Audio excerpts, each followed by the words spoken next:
Piastri sobra no deserto. Russell resiste a Norris e Verstappen é apagado no Bahrein. Bortoleto até completa o GP em uma corrida de sobrevivência. Alerta na Mercedes. Russell é investigado por uso irregular do DRS no GP do Bahrein. O GP do Bahrein em 2025 foi um verdadeiro termômetro da nova dinâmica da temporada. Com a McLaren forte, a Mercedes consistente e a Ferrari agressiva, o circuito de Sakir entregou uma corrida estratégica, com variações de ritmo, erros cruciais e uma performance dominante de Oscar Piastri, que venceu de ponta a ponta com autoridade. A largada já dava pistas do que viria a seguir, com movimentações importantes no pilotão da frente e dificuldades logo de cara para os pilotos do fundo do grid. Oscar Piastri na pole, com Leclerc e George Russell bem em seu pescoço. Essa era a situação para a largada de domingo no Bahrein. Lando Norris e Max Verstappen largaram de uma posição mais complicada, sendo sexto e sétimo. Mesmo com os favoritos por perto, o australiano da McLaren largou bem e manteve a ponta, enquanto George Russell da Mercedes teve uma partida espetacular, ultrapassando Leclerc e assumindo a segunda colocação ainda nos primeiros metros. Lando Norris também aproveitou a brecha e saltou para a terceira posição. Enquanto isso, o nosso Brazuca, que havia largado em 18º, teve um início difícil, junto com Nico Hülkenberg. Perdeu terreno rapidamente e caiu para a última posição, mas conseguiu recuperar à frente do companheiro de equipe ainda na primeira metade da prova. Penalidades, erros nos boxes e estratégias arriscadas. Logo nas primeiras voltas, Lando Norris foi colocado sob investigação por uma possível queima de largada. O veredito da FIA foi claro: 5 segundos de penalização por ter se posicionado incorretamente dentro da caixa de largada. Enquanto isso, Piastri já abria vantagem. Com apenas 10 voltas, sua diferença para Russell era superior a 3 segundos. Leclerc, que havia perdido posições na largada, tentava se manter próximo do pelotão da frente, mas já via Norris pressionando mesmo com a punição pendente. Max Verstappen foi outro destaque negativo. A Red Bull cometeu erros em ambas as paradas do holandês, que também continuou sofrendo com problemas de freio. Um fantasma que o acompanhou durante todo o fim de semana. Mesmo após a segunda parada, Verstappen retornou ao fim do grid e teve dificuldades para escalar o pelotão. Ficou preso atrás de Esteban Ocon durante várias voltas e só conseguiu avançar posições após a entrada do safety car, que embaralhou momentaneamente as estratégias. Safety car embaralha a disputa no terço final. O toque entre Carlos Sainz e Yuki Tsunoda na volta 43 provocou a entrada do safety car, que foi um ponto de virada estratégico para a corrida. Todas as equipes aproveitaram para parar. A Mercedes ousou ao calçar pneus macios em Russell. A McLaren optou por manter médios em Piastri. A Ferrari, conservadora, colocou compostos duros em Leclerc. Na relargada, Piastri se manteve frio e cirúrgico, reagiu bem e logo abriu mais de 1 segundo sobre Russell, anulando qualquer tentativa de ataque com o DRS. Atrás, Norris protagonizou uma das ultrapassagens mais bonitas do domingo ao superar Lewis Hamilton pelo lado de fora. Domínio completo de Piastri e liderança ameaçada de Norris. Oscar Piastri venceu com autoridade, liderando todas as voltas da corrida e mostrando um ritmo consistente, tanto com pneus médios quanto duros. É sua primeira vitória da temporada e o coloca na cola de Norris na tabela do campeonato. Russell cruzou em segundo, com mérito após ótima largada e ritmo consistente. Norris, mesmo com a punição, finalizou em terceiro, graças à vantagem construída antes da aplicação dos 5 segundos. Leclerc foi o quarto, seguido por Hamilton e Verstappen, que minimizou o prejuízo. Na tela para vocês a classificação final do GP do Bahrein. Vamos falar aqui do top 10, mas tá aí na tela do primeiro ao 20º. Primeiro colocado em campeão, Oscar Piastri. Segundo, George Russell. Terceiro, Lando Norris. Quarto, Charles Leclerc. Quinto, Lewis Hamilton. Sexto, Max Verstappen. Sétimo, Pierre Gasly. Oitavo, Esteban Ocon. Nono, Yuki Tsunoda. Décimo, Oliver Berman. Após uma corrida marcada por problemas técnicos e uma exibição resiliente no circuito de Sakir, George Russell terminou o Grande Prêmio do Bahrein na segunda colocação. No entanto, a comemoração pode ser interrompida. O piloto da Mercedes foi chamado pela direção de prova para explicar o uso do sistema de DRS, ou seja, asa móvel, fora das zonas permitidas. Uma infração que, se confirmada, pode acarretar em punição e perda de posição. Mas o que aconteceu? Durante as voltas finais da corrida, Russell enfrentou uma série de falhas eletrônicas e interferências no sistema de comunicação da equipe com o carro. Em meio a esse cenário caótico, o britânico acabou acionando o DRS, que só pode ser utilizado em zonas delimitadas pela FIA. A explicação de Russell indica que o acionamento indevido não foi proposital e sim consequência direta de uma falha sistêmica. Segundo ele, ao apertar o botão do rádio, o sistema de DRS foi ativado de forma não intencional, possivelmente por uma sobreposição de comandos entre os botões do volante. Apesar de ter reagido rapidamente, fechando a asa traseira e tirando o pé do acelerador para evitar qualquer ganho de vantagem, a manobra manobra ainda configura uma violação das regras esportivas da Fórmula 1. Em sua defesa, o piloto argumenta que não se beneficiou da abertura indevida. De acordo com ele, o tempo em que o DRS ficou ativado foi mínimo e sequer gerou ganho de velocidade. Muito pelo contrário, os problemas do carro já estavam comprometendo seu ritmo na pista. Apesar do tom tranquilo da declaração, o episódio colocou Russell na mira dos comissários. A FIA analisa se a ativação indevida do DRS violou o artigo técnico que regula seu uso exclusivamente nas zonas pré-determinadas, geralmente em 3 trechos específicos da pista,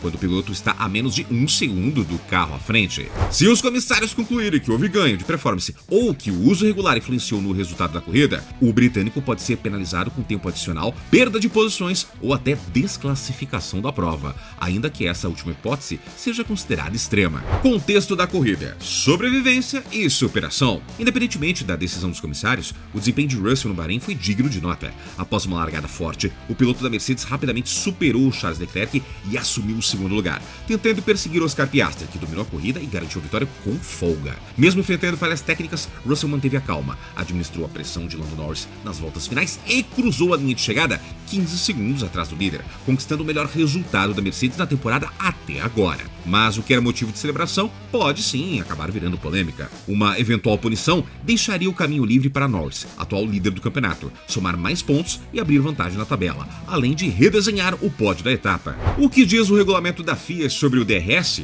O DRS é um recurso aerodinâmico permitido pela FIA apenas em zonas específicas da pista, com o intuito de favorecer ultrapassagens. Seu uso fora dessas áreas representa uma infração clara, mesmo que não gere vantagem direta. Segundo o regulamento, a abertura indevida pode ser enquadrada com o uso indevido de equipamento eletrônico ou falha técnica não comunicada, o que implica na análise minuciosa do histórico de telemetria e rádios da equipe. Em casos anteriores, a FIA já aplicou punições semelhantes, inclusive com um acréscimo de tempo no resultado final. Decisão que pode mudar o resultado da corrida. Com a investigação em andamento, o resultado do final do GP do Bahrein segue provisório. Caso Russell seja punido com, por exemplo, 5 segundos, punição comum nesse tipo de infração, ele cairia para a 3ª colocação, entregando o 2º lugar a Norris. O impacto seria duplo. Além da troca de posições no pódio, a pontuação do campeonato de pilotos sofreria alteração, o que pode influenciar diretamente a luta pelo título em uma temporada que já se mostra imprevisível.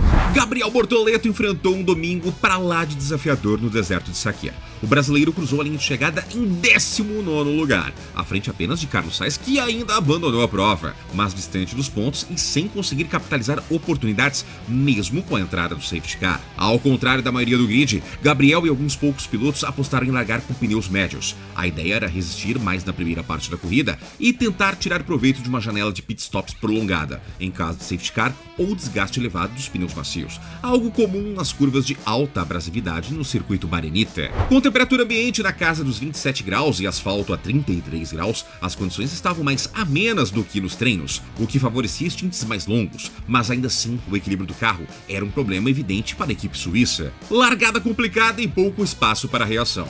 A largada foi bem conservadora para o brasileiro, que perdeu uma posição ainda na primeira volta. Nico Hülkenberg, seu companheiro de equipe, também teve um começo complicado e fez o primeiro pit stop da corrida. Com isso, Bortoleto ficou temporariamente à frente, mas em termos de ritmo, ambos já mostravam dificuldades em acompanhar até mesmo os carros do segundo pelotão. Na volta 7, Isack Hadjar foi o primeiro a parar nos boxes, permitindo a Gabriel subir momentaneamente ao 16º lugar. No entanto, a posição era ilusória. Ele ainda não havia feito seu pit stop, ao contrário dos rivais que estavam em estratégias mais agressivas. Troca antecipada, mas sem resultado prático. Na volta de número 14, Gabriel foi aos boxes para sua primeira parada. A Sauber optou por calçar pneus duros, apostando que o stint longo final pudesse dar alguma chance de recuperação por desgaste ou eventualidades, algo que não se concretizou. Na altura da volta 26, o brasileiro seguia na última colocação do pelotão, agora com mais de 3 segundos de desvantagem para Liam Lawson. Ambos estavam com pneus duros e nenhum deles conseguia avançar diante da performance limitada de seus carros. Oportunidade com safety car,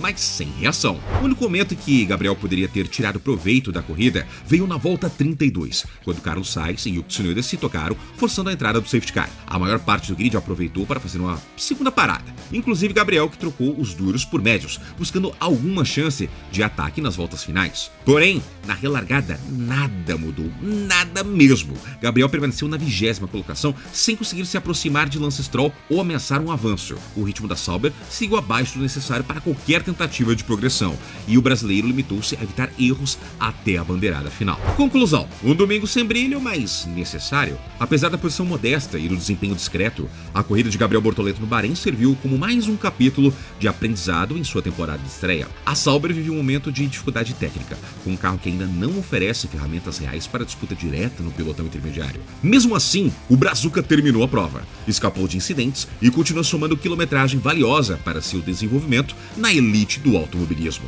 Com o GP da Arábia Saudita no horizonte, a expectativa agora se volta para melhorias pontuais na equipe e, quem sabe, uma chance de disputar posições mais relevantes. Mas e aí, você do outro lado, curtiu ou não curtiu o GP do Bahrein? Se você pudesse resumir este grande prêmio em uma palavra, qual seria? Comente aqui embaixo. E imagine por um instante que você é um comissário da FIA e você tem o caso de George Russell na sua mão. Ele tirou o pé, fez o que podia para não ter uma vantagem. Pelo que foi até passado pelo próprio Russell, ele foi desvantagem. Você aplicaria uma punição no piloto britânico ou simplesmente deixaria passar? E no mais, muito obrigado pela sua audiência. Eu peço para você o famoso triplo C. Curte, comenta e compartilha. Curtiu, comentou e compartilhou? Não marca bobeira! Se inscreva no canal e junte-se a uma comunidade de mais de 60 mil inscritos! Clique no sino de notificação para ser notificado na palma de sua mão com conteúdo diário aqui do nosso canal. Ontem, hoje, amanhã e sempre. Eu sou Tio Barba no canal Hora do Piloto e até o próximo vídeo!